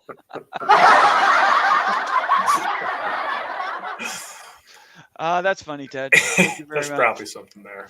All right, let me think here. I thought there was one other news item that I was going to get to, but I think we might have covered it. I just want to make sure we haven't skipped anything. So the only thing I don't have is the Rashada one. If one of you guys want to find that link, I will put it up there. It's from Brett Yormark. Oh, you did? Did I already put it in here? Let's see. Let me look. Brett. I'm sorry, Brett McMurphy, not Brett Yormark. Brett Yormark's on the hook. Oh, Brett over McMurphy, here, right here. Oh, it's up here, sitting at the top. I didn't move it. Okay, let's talk Brett McMurphy. Florida. Well, we'll just read the article and then we'll talk about it. Brett McMurphy says Georgia QB Jaden Rashada. Where did Jaden Rashada start playing football, Moen? He went to college at Arizona State. That's where did he? Where did he start playing though? Where did he originally? He was originally going to Miami, Yep. and then he was going to Florida, Yep. and then he went to ASU, Yep. and now he's at Georgia. Yep. Anybody who's starting for the Georgia Bulldogs, do you think he has time to sue anybody? I don't know, but some of these transfers, it's getting to be like 6 degrees of separation with Kevin Bacon, where it's like he originally committed to Miami, but then he committed for $14 million to Florida, but then he went to ASU for nothing, and then he went to Georgia for something. Yeah, my opinion is I think it doesn't make him look good, and he's probably not reaching up to his promise. That would be my guess. He was the number one. I think he's caring too much about the bag and not developing his skills. Exactly right. That's exactly right. So it says Brett Murphy, Georgia QB Jaden Rashada is suing Florida coach Billy Napier, actually suing the coach, and the University of Florida booster Hugh Hathcock. So he's suing the coach and a booster, not the school. In federal court for fraud and other allegations over failed $13.85 million NIL deal, according to Jay Talty Sports. According to the lawsuit, Napier said Booster would wire $1 million if Rashada signed with UF on National Signing Day. And then the story goes further and further. I am not going to go down that rabbit hole. There's not a lot endearing in the story. I will just say this. If he was that good, he wouldn't have time to go through any of this lawsuit stuff. He'd be getting ready to play Alabama on a Saturday. This is such a mess, guys, and you feel bad for in some ways you feel bad for the kid. We're talking about such huge amounts of money. Oh, I definitely feel bad for a 17 and 18-year-old kid. And who knows, his parents and everybody else in his circles to try to work these deals out. It's just not him doing it, but it was a shady deal all along and stuff. And obviously chasing just the bag, it burns you sometimes in the NIL space because of lack of rules. This is case study number one. There probably deserves to be some type of compensation. It'd be hilarious if Billy Napier actually had to pay some out. Billy Napier, he's having a hard time with Florida, guys. Real hard time with Florida. Yeah. But Rashada, it just kind of makes you think, what's his career arc going to be like, right? Going to ASU last year, he was disappointed. He's got all this baggage surrounding him. Now he's in this lawsuit again. His name's popping up again. Is he ever going to be the player that he could have been? I hope so. But you got to second guess that a little bit. What's your perspective, Moan? Yeah, I think first, if Billy Napier pays anybody back, it should be Florida some of that salary. He gets paid a ton. He's a terrible football coach for how much money he makes. Yes. Second thing, can you pull that tweet back up, Bomber? Yep, of course. What's the name of that booster? Let's see, Hugh Hathcock. That might be up there with Dick Trickle. That might be up there with Dick Trickle. Hathcock will travel. Hugh Hathcock. Greatest names ever. Hugh Hathcock. Hathcock. Man. I'm sorry. I'm perpetually 14. You better be rich to have a name like that. I'll tell you that right now. Again, we don't have. Maybe we'll do it on tomorrow night's show. But we really need to talk to somebody who's emotionally involved in this Rashada deal. To me, it says two things. It says the NIL system is so broken with the boosters and the commitments and contracts, not contracts, everything, the promises and overpromises is so broken. And these players expecting to be set up for life before they played down a football. Those are the two things that stand out to me. He might end up being a great football player at Georgia. But right now, his actions don't show me that he's focused on football right now. Yeah. So anyway, we'll get off that. If you guys have any more comments about that, put them in the comments section. We are now going to do our world famous roundtable Q&A. So we're going to be taking your questions, and I'm going to open up the phone lines right now. I'm going to put the invite link out there. If somebody wants to join the show live, click on this link in the comments section, and depending on time and who joins, we'll give you a few minutes and we can talk about any of these topics that we're talking about, or if maybe we've missed one. So feel free to click on that link and join the show. In the meantime, we're going to go through on for a little bit and want to get out. Let's see here. Jason Spangler says, JFC, 99% of these guys are playing sports and getting a completely free college education. They don't deserve to be set up for life. Resentment is high. in some of these areas with fans. What do you guys think? No, I think I tend to agree with Jason. Like, I'm okay with paying like the players. Like, it just seems like it's gotten out of control a little bit. Like some of the dollars that we're talking about for a high school recruit, prospect and stuff. We're not even talking about professional football yet. Maybe it turns into that. But yeah, just from the era that we all watched in and we loved, and like the purity of the game and everything, it's just so dang warped now. It's kind of rubs you the wrong way. And so, like, yeah, and what gets thrown out completely is the room, board, food, and everything else, and the college education that these kids got. Nobody's talking about the intrinsic value of that at all. That doesn't even matter, which is ridiculous because that should matter, because we're talking about college football, and historically these kids should have gone to college and got a college degree. Yep. But we are so far away from that now. We are in this realm of semi-pro versus college, and it's a bit frustrating from a fan perspective just to see these kids get the bag and just give a crap less about your school and just ditch your school in a second and everything. But that's where we're at. I get it, Jason. I feel the same way as you. Moen, you want to add to that? Yeah, but I mean, how many of them are actually taking advantage of that completely free college education? There's so many classes that are underwater basket weaving that these kids get degrees in that they're never going to use. And then the ones who do get degrees that are high functioning degrees end up selling cars for a living because it's more lucrative than actually going into the field for their what they got the degree in. Right. Yeah, degrees aren't what they used to be. I can tell you that. They're important to get, though. I've encouraged all my kids to get them, and I think I'm done now. Well, yeah, I think Craig Krenzel at one time, he had a degree in molecular genetics, and he sold cars for a living. He made more money doing that. He come out, flash the national championship ring, shakes hands, make a sale. Sounds good to me. Just so everybody knows, I got a message from Rock and Rant. He's driving, so he can't join the show live, but maybe he'll be home before we're done. We got about 25 minutes of Q&A. We'll see if we can get him in here. Anyways, Jason Spangler clarified his comment. He says, I'm 100% in support of NIL. To me, it has nothing to do with paying players. NIL should have always been allowed. Yeah, we're with you there. I've got no issues with NIL, and like when you stack it on and you're getting a portion of media revenue, then NIL, and like it's not really true NIL. You're just throwing money at recruits. NIL is supposed to be for like, hey, your rights to be in a commercial or your likeness getting paid for, not just throwing the bag at a recruit that's a 5-star. We're just way far away from what it was intended to be. Like, and so it kind of feels more like we're in like European soccer Premier League type of like, developmental leagues and stuff with the young players and just throwing a bag at them, right? That's exactly what it feels like for college football right now. And you know what? Maybe that's fine. We'll all love it still and everything's just different from what you're used to. Yeah, there's no it's kind of doubt hard about to that. digest too sometimes. Absolutely agree. And the story will continue, right? It's not going to be resolved anytime soon. So we'll be talking about this for a long time. The Big Lubbock, another member says, what about the number 60 ranked transfer portal basketball player getting $2 million to play at Washington? I thought that was an absolutely crazy headline. You guys know the one you're talking about? It was that football player that number 60 in the country, and he got $2 million to move to Washington. That seems crazy to me. In the basketball world, I mean, cost of living in Washington, you might need $2 million. Well, it is expensive up there, but it's not like Washington's winning any national championships anytime soon. $2 million for a power forward? I don't know.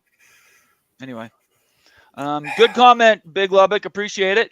Let's get to some more comments that we've had tagged for a while.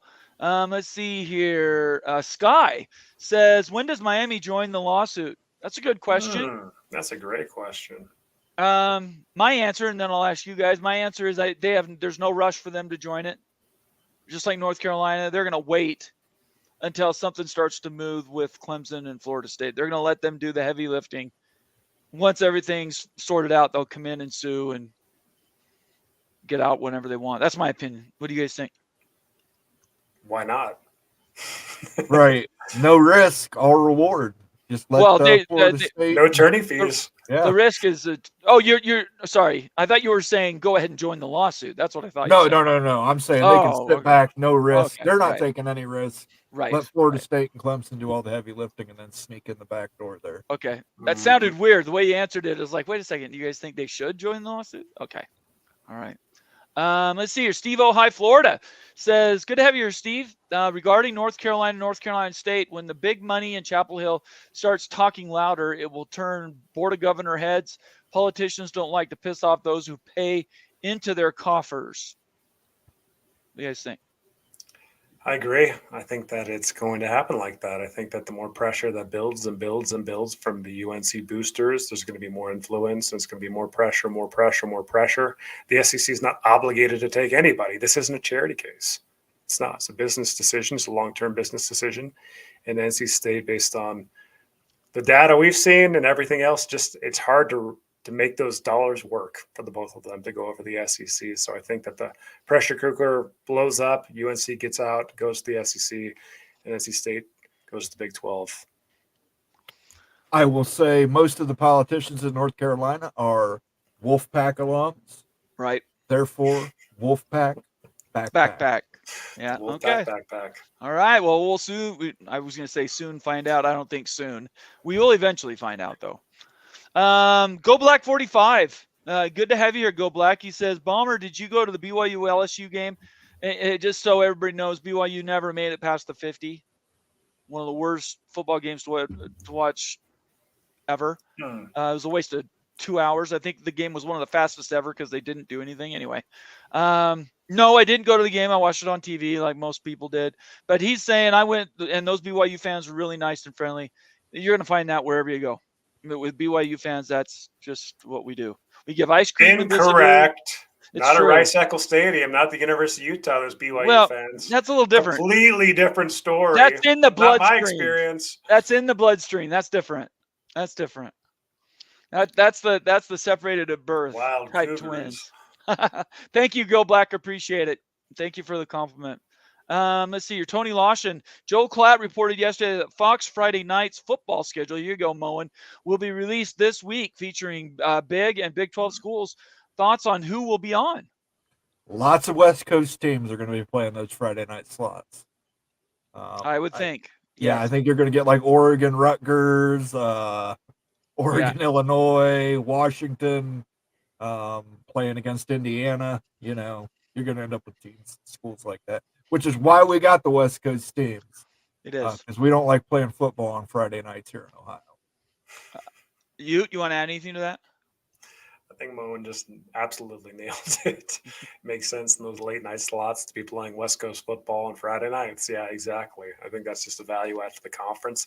The Big 12, I wonder what games get on, though, like in the Fox. BYU and Utah both have Friday night games this year. Yeah. So I like Friday night games. I do too. I like them too. I think they're except for the Big Ten, nobody else is really competing. Exactly. So anyways, thank you, Tony. Appreciate the comment. None says FSU and Clemson need to withdraw from the ACC prior to the new schools joining. Well, that's what we've been reporting and talking about for months. But the word need is actually in quotes. They don't need to. It just is a timing thing that would help them if they did, money-wise and some other things. But they don't need to. It's just more like us cheering for it to happen. You guys want to add anything to that? Yeah, they don't need to, and they're not going to. So, yeah. Very good. Breeze Fray. I love that. It's like freeze frame. Breeze Fray says NIL will be lassoed in the next year. I have no doubt. What does that mean? I think it'll be restricted in the next year. You think? What do you guys think about that? I don't think so. No chance. I think NIL is going to be the Wild West. It's going to take a while, I think. Man, yeah, I think the players are going to get a cut of the media contracts for the A4 Yes, schools. I agree. And then all of a sudden NIL is going to exist on top of that. Yeah, I would agree with that. It's going to be an arms race. Yeah. There needs to be a salary cap. Go ahead, Moen. Yeah, I was going to say it also could mean it could be lassoed into the institutions themselves. It You could. could see these collectives being pulled into the because that's part of this NCAA versus House settlement. Right. The autonomous conferences would be pulling those collectives in-house instead of having the Wild West out there. Yeah, I completely agree. So if you did pull them in house, what would that change? Okay, so if NIL comes in house versus stays at the collective level, does it change? Is it more structured? I think, yeah, absolutely, it'd be more structured. I think you'd be in a Moneyball situation. Right now, a guy from an NIL collective can tell somebody, "Hey, it's $2 million signed right now before you leave campus." Later on, they might have a Moneyball situation at the university where they go, "Well, its safety's only worth really like 1.3 at max, so we're just only going to spend up to 1.3." I think if a salary cap gets put in and everybody's held to the same salary cap number, like we were speaking about earlier, but it's actually hard and fast, that really makes things easier for the Utahs and BYUs of the world. Because then it would limit necessarily what Michigan and Ohio State and Alabama could do. But that's a perfect world for them, and I don't think that's going to happen. I wish it did, but I don't think so. Going to end up just paying the players more than today. Pretty soon they're not even going to want to be pros. They're going to make enough money as college and go out and do other things. They won't even play NFL football. This was brought up maybe last month, but what's to say there should be any eligibility requirements legally? I Why agree. can't you have like age discrimination? Like if it's not going to be tied to like your actual education, why Right. can't you be a 20-year college player? Like, can't it be a real true semi-pro? Right. That's just the natural progression of where we're going, guys. And so, like, we could have a 35-year-old college QB, Cameron Get Rising. get 4 or 5 doctorate Yeah, degrees. could. Sure. I was going to say, you don't even could. need that, right? Well, Like, we you already don't- have it. It's already happening. We got 29-year-old punters from COVID era. But yeah, Cam they're Rising's coming like- in late though. Yeah. Like Rising's going to be 26, 27. Mo. Yeah, Come on, he's- he's not 30 Cam yet. Rising- Man. 42 or something. Hey, there like is that. a world that Cam Rising gets hurt in the second game of the year and gets another waiver and plays next year. There is that world that exists. Like, why should there even be like eligibility? Well, Like, that's what I'm talking for about. football, like, is 4-year unique. eligibility, 5-year eligibility. That you're talking about the max? I don't know. Yeah, like That's I a mean, like different that's question. only I don't tied know. because of a 4-year degree, guys. Hey, That's the look, only reason for it. you- Like, you why? have- Why do you need that? you ask great questions. I don't have an answer for that one. We're gonna have There's to no answer to it. Thumbelina on that one a little bit. Carrie Go Knowles. By the way, Carrie, thank you for the tip on the ACC voting. Really, really appreciate that heads up. We got Florida State and Clemson is used to doing the heavy lifting in the ACC already. Nothing that's new. Well, that's true. Great comment, Carrie. You're exactly right. That is exactly right. I love it. That's great. Florida State and Clemson, what are they? 35%, 37% Hold on. of all TV Okay. Well, viewership. So. it's Kerry. I got to let him cook you. I got to let Okay. him cook. Let him cook, baby. Let him cook.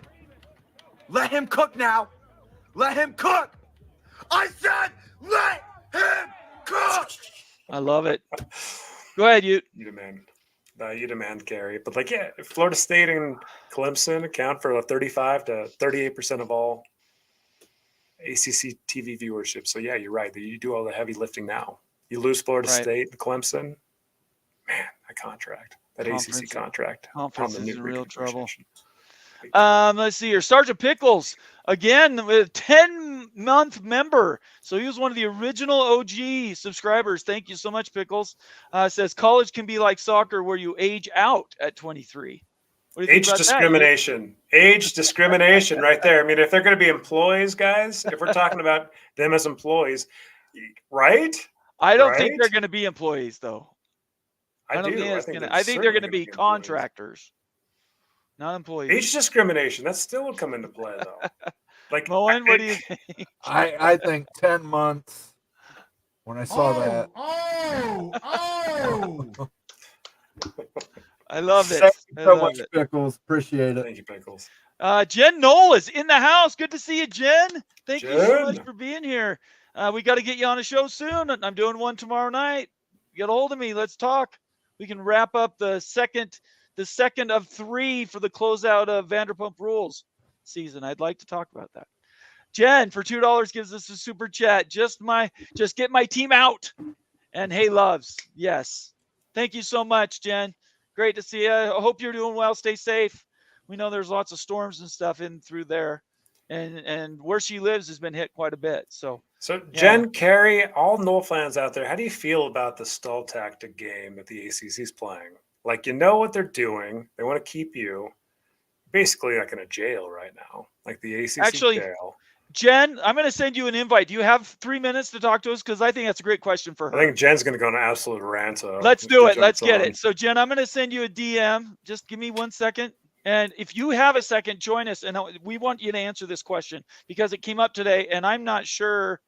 We didn't really have an answer for it because we think that maybe is the new tactic. So I just sent you a DM. If you can join us, please join the show and we'll talk a little bit. If you can't, just post a reply and we'll drop it. But go ahead, you keep setting the stage. I feel like it would be really frustrating, to say the least, if I'm a FSU or Clemson fan, even a Miami. UNC's position's worse than yours, Florida State fans. Like, really, like, you can't even sue if you wanted to sue right now because of the backpack on you.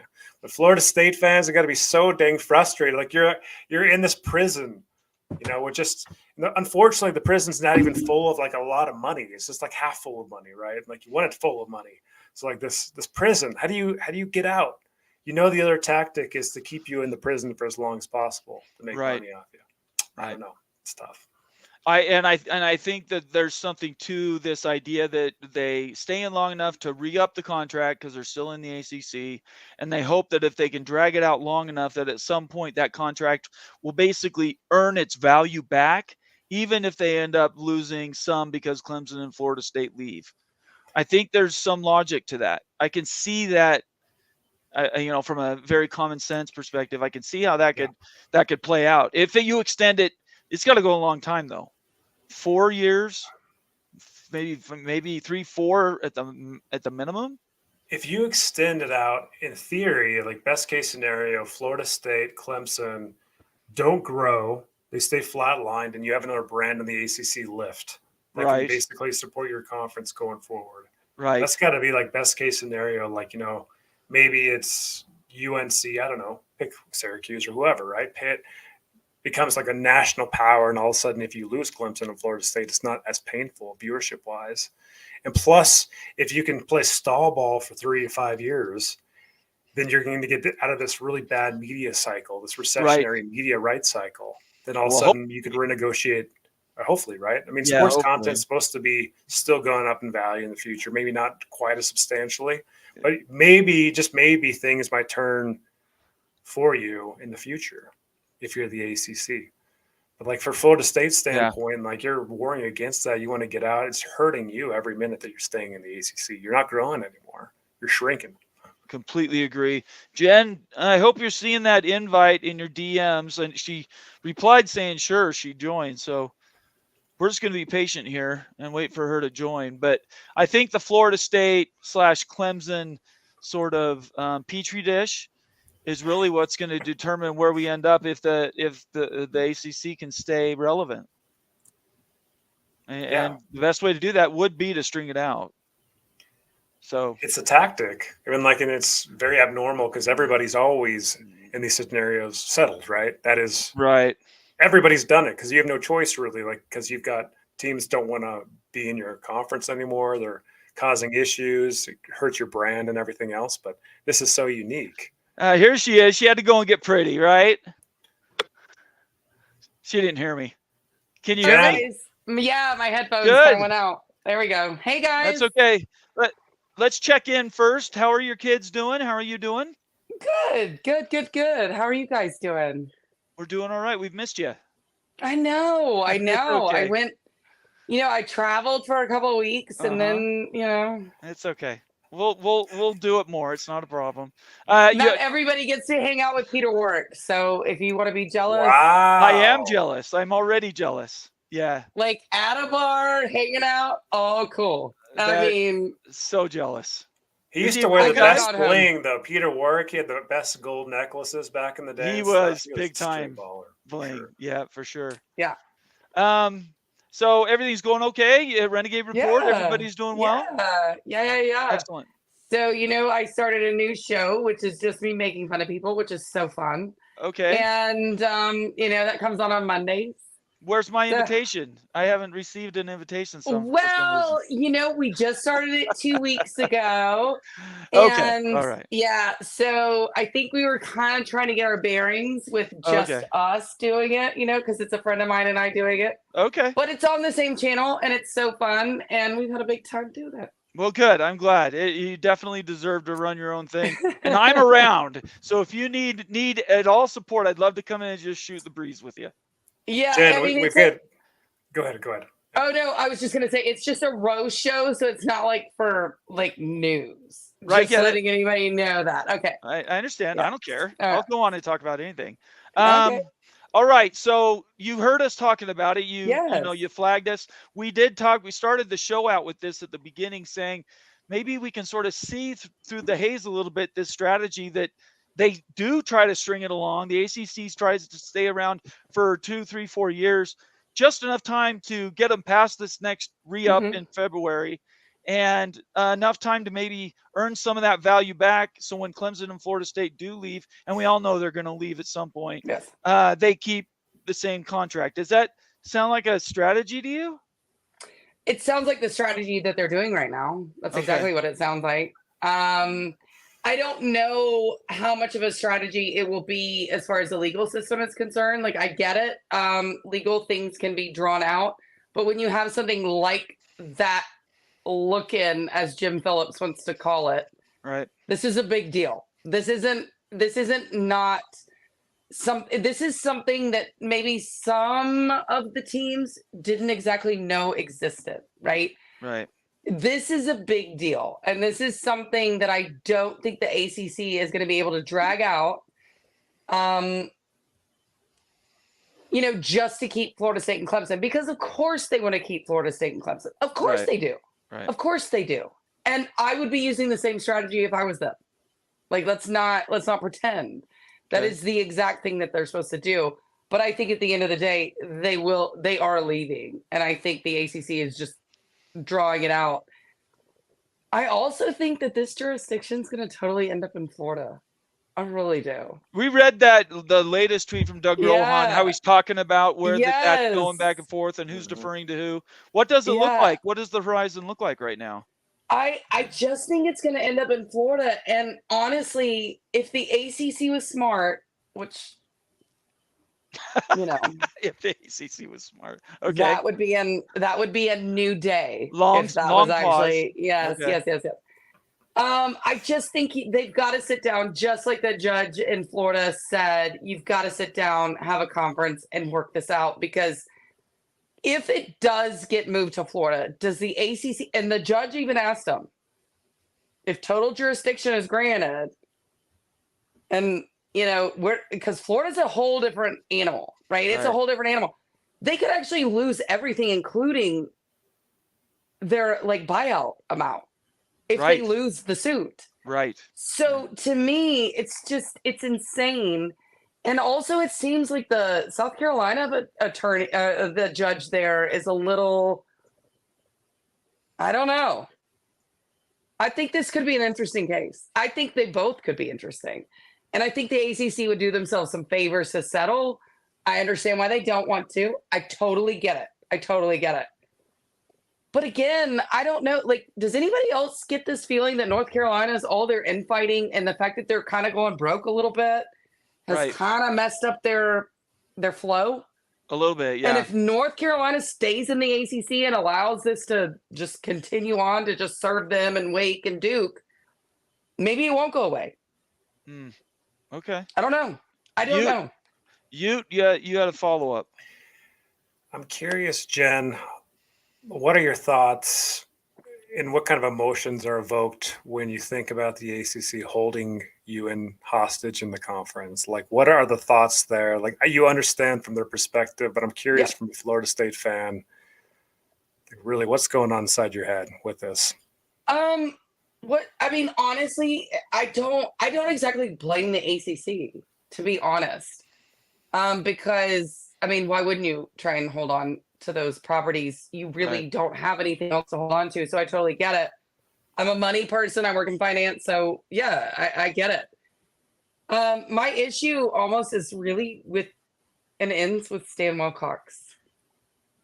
This and John, whoever else signed it, like, oh, those two people screwed over that university. One, they hired Willie Taggart, and two, they signed whatever this deal was brought to them by the ACC, and just the source was, trust me, bro. Right. And they said, okay, no problem, no Right. big deal. It's going to be money. Like it wasn't money. Okay, it wasn't money. And also, I mean, the ACC does piss me off when they come out with like, oh, well, you know, we have the fastest growing fan base, and it's freaking Wake Forest. I mean, stop. Does Wake Forest have a growing fan base? I don't know. seen that. I don't know about that at all. That's hilarious. It's just, I mean, it's wild things that come out of their mouth, and then they look at us like we're the idiots. And I'm like, No. look, y'all have been so sorry for so long. Right. The bottom half is so bad. There's two teams in the ACC, and Miami fans, y'all can get mad at me if you want to, but you have to win it before you get involved in being called a team in the ACC. I mean, I guess Virginia Tech would be one. No, not really. Look, there's two teams in the ACC. Right. Everybody knows this. So, I mean, this isn't breaking news. This is just Well, the Jen, truth. you've got to And give Miami some credit too, though. for Miami, 4. She four. says The 4. UNC and Miami too. Okay. for They've got 2 documentaries. They've got 2 30 for 30s. They actually have 3. Do they have 3? Yeah, they do. They have Look, the I mean, two-parter, and then they got the follow-up. I could say After Boy 2002. George was the biggest product of music in the country right now, but that You was could. 40 years ago. And It he has was. a documentary too. He does And have. so, I can let's miss Right, go, too. like, let's His go put this into documentary- perspective. Yeah, but his documentary wasn't nearly as good as the U Part 2. That, I mean, no, I mean, I think even more cocaine was used in that one. yeah, maybe. I'm not for sure. I'm sure. Let me get to this. Let me get to the super chat from Kerry Go Knowles for $10 saying FSU and Clemson Tiger. There just has to be right on one item, but the ACC has to be right on all items or win all items. So that is the fact, right? Florida State and Clemson just have to win on one thing, right? Yep. Yeah. Yeah, I mean, I think this has gotten back. I mean, I loved Florida State's second. I mean, I think they changed their wording to match Clemson a little bit more. They I did, wonder yes. if they are now maybe somebody's talking to each other. I don't know. I don't have that information, Right. but it does seem a little coincidental. But I think this is over. Okay. Give us give a number, let us out, and then y'all all decide on your mid on your own. That's Okay. what you can do.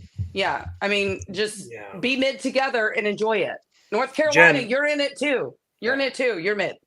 How much are you, as an FSU fan, willing to pay to get out of the ACC? So I'm the ACC, you're FSU, okay? How much are you willing to pay? $600 million. Okay, let's write me a check. Yep. You Yeah. pay 600, you're out. That's fine. The ACC survives. Really, the survival math. We broke out a video a couple weeks ago. Hey, Florida State and Clemson have been paying for the ACC for years. Why not just pay to get out of it and then fund them for another couple of years? Jim Phillips will buy some more massages and terrible studios and build horrendous all the things, and then he'll lose the money and then it'll still go down. Fine, cool. Right. Write the check, get us out, let's go. Because you're about to be with that new house versus what NCAA. You're about to be $75 million down a year. Yes. You need to get out now and get out quick. And the ACC now is second to lose all that money. I mean, what in the world is going on here? Get me out of this clown show quickly. Quickly. I find that remarkable that we're at the point now. I think everybody's just getting tired of the whole thing. Yep. For you to say, Jen, you're ready to write a check for $600 million, that kind of shocks me. No. I would have done that. I would have done that a couple months ago, to be honest. Okay. Like, I'm fine with it. Just spend the Okay. money, get out. I don't care. Well, it doesn't come out of your pocket until they go to do True. season tickets, and then they'll True. ask for the money back. All right, Which Jen. they charge a lot for now. Thank you for coming on. I appreciate it. It's great Thanks, to see you. guys. Y'all have a good one. Don't forget about us. I won't. Okay. And anytime you want to talk pump rules, let's do it. We'll do it. Okay. We'll talk to you later. Have a great All night. right. Good night. Okay. Bye-bye. 600 million. 600 million. I think Well, that. Wait Oh. a second. I Go never ahead. got to play a sounder for Kerry. Yes, I was so- going to bring it back up. I hadn't forgotten. Okay. I couldn't care less about the team struggling. Kerry, Let we him love cook. having you around. Moan, Let him cook. Let's do that. He already had to let him cook. Well, Now he good gets again. Kerry, more. You let pay $10, Kerry you cook. get to let it cook. Let him cook. Let him cook now. Let him cook. I said let him cook. All right, let's wrap this thing up. This has been a great show. Jen came in and helped us wrap it up at the end. This is the Illini Ted member for 2 months. Thank you, Ted. Illini will beat Ohio State 52-42. Trust me, bro. Hey, EA Sports said so. Yeah, EA I guess in Sports a said so. basketball game that might happen. But Oh, not in a hey, football they game. didn't pick the sport. Devil Frog says Bomber wants to do the roast of Tiny Altabor. I would love to take every fact that and every contention and every bad thing he's done, but I don't have like 2 weeks of my life to detail everything. So I would just love to hear Um, Bomber roast anybody. he's the worst. I don't think you would, because I get pretty biting when I roast people. maybe one day, if you get me the right subject, maybe I will. It might happen. Thank you, Devil Frog. Appreciate that comment. All right, guys, let's start to wrap this up. So, Ute, going into, you're not going to be with me tomorrow night. What's everybody's going to be a takeaway idea from you to this evening? It's all about the house case. It's going to be a lot of money. The Big 12 and the ACC have already signed off on it. The Big 10, despite their slow walk, as Moen likes to say, they're slow progress. They'll get there too. So all the A4 going to get there. Everybody else will get there too. And there could be squawking and everything else. But hey, there was no squawking when the NCAA paid out the tourney credits for basketball. Really, I mean, that at the end of the day, that's really what this back tax is for, is really basketball related payouts over the last 10 years. So I think it's completely fair. So that's top of mind, and everything is changing the game. It's a day of reckoning. It is a different day because money will be going to the players, media money in the future, starting in 2025. So we are in a different realm, y'all. Okay. Mo, what do you think? I think Georgia Tech, Syracuse, Georgia Tech, Syracuse. Okay. All right. What do you think, Bomber? I think that at the end of the day, we all want it to be over sooner than later. We'd like to start talking football and stuff. I know I'm getting a bit tired of the recruiting, the realignment stuff, but it's also tied to it. And my school is still dependent on it until BYU's in the SEC or the Big Ten. I'm going to be concerned about these things, so we're going to be covering them. So while that we might get tired of talking about them all the time, when they do pop up, I feel really strongly we need to represent them and talk those things out. We appreciate everybody joining us tonight. Look for us tomorrow night. I will put out an announcement. It depends. There's a lot of news done today. I'm not sure what news will be breaking tomorrow. So I will let you know. Follow me on Twitter, and I will tell you what show is going on. Regardless, you're going to have our big freaking Friday show with us three and maybe a guest or two. It'll be a lot of fun. And look forward to that. Other than that, I don't have anything else going on. I'm sort of through my thoughts this evening. We were pretty thorough. Anything else you guys want to say before we get out of here? Thank you to everybody who gifted memberships, left a super chat, re-upped your membership. Much appreciated. You guys are helping keep the lights on around here. Absolutely. We're working hard behind the scenes to make sure we give you the best entertainment and information possible in college football. Absolutely right. Thank you, Bowen. I appreciate you saying that. Everybody have a great night. Stay safe. If you've been drinking, please. Sorry, I hit that too early. Don't drive. Don't drive. That's all I'm saying. Don't drive. And stay out of trouble. Other than that, we'll see you later. And look for me tomorrow night for an announcement whether I'm going to do a show. Appreciate it, everybody. Have a great Go evening. Utes. Peace out.